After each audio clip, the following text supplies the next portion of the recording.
Maswerte ka nga eh. Hindi ka magiging kwadrilyero.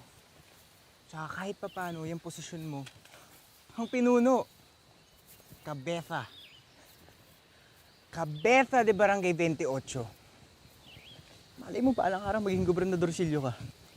Malay mo, dumami ang kaaway ko.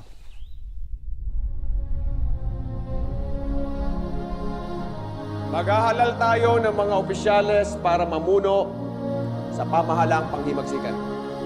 Magsisimula tayong mamili ng isang pangulo. May isang matandang babae na nanghula sa amin. Sabi niya, magiging hari si Mio. Kinagagal akong pati ng bagong pangulo ng pamahalang revolusyonaryo, Emilio Fami Aguinaldo. Cavite ya está en las manos de los insurgentes.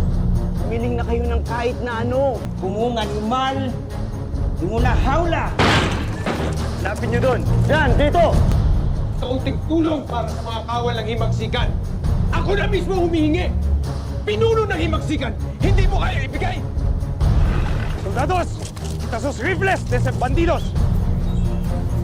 Bala ko na i-declare na ang independensya ng Pilipinas. Since the United States is officially annexing the Philippine Islands, anyone who does not respect and obey our benevolent assimilation should be considered an insurgent. Independensya.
Mi nombre es Emilio Aguinaldo y Fami.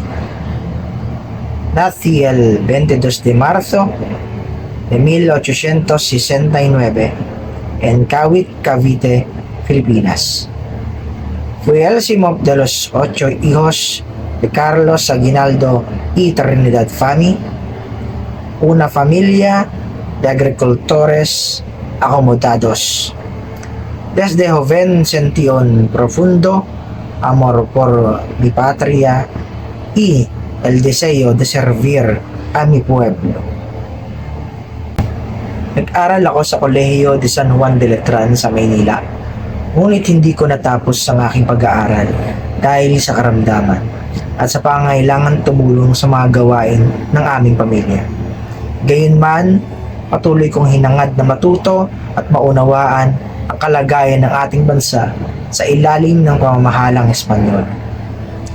Ang una kong tungkulin sa pamahalaan ay bilang Cabeza de Barangay sa aking bayang Sinilangan. Doon ko unang naranasan ang mga kawalang katarungang dinaranas ng mga Pilipino noong 1895. Sumapi ako sa Katipunan, isang lihim na samahan na itinatag ni Andres Bonifacio, na may layuning palayain ng Pilipinas mula sa kapangyarihan ng mga Espanyol. Sa panahong Rebolusyong Pilipino, pinamunuan kong ang ilang matagumpay na labanan sa Cavite. Dahil sa tapang ng aking mga kasama, suporta ng taong bayan, nakamit namin ang ilang mahalagang tagumpay.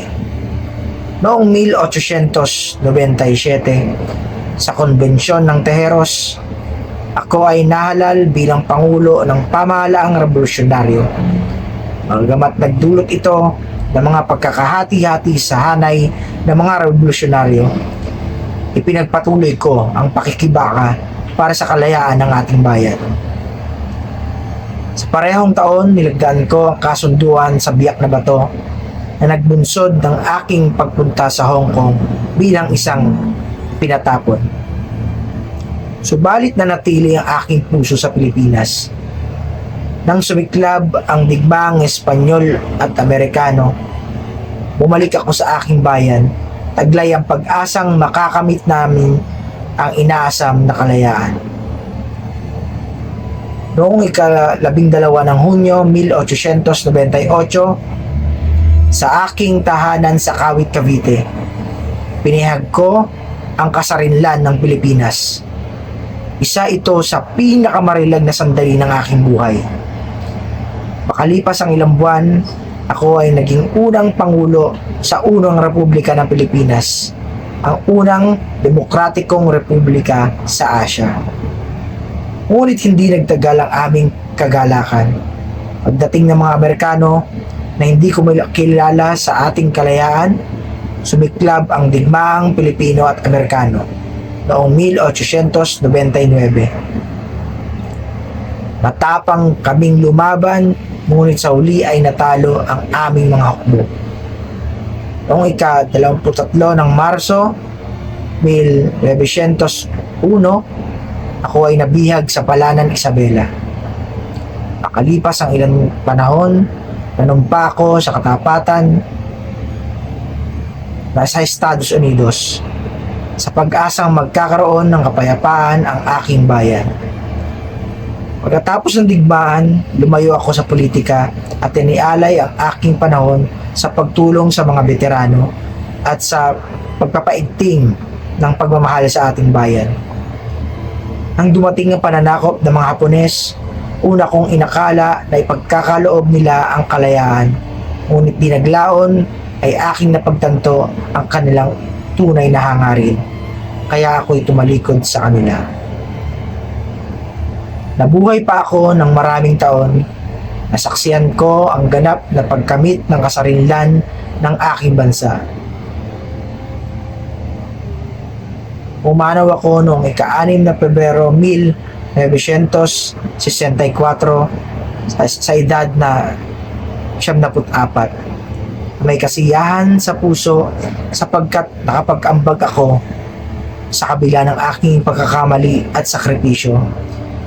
Pinakadakilang pangarap ng aking buhay, ang isang Pilipinas na malaya at nagsasarili.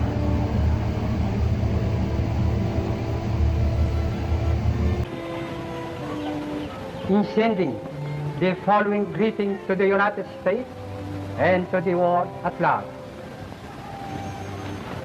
Ang laya mo'y babantayan, Pilipinas kong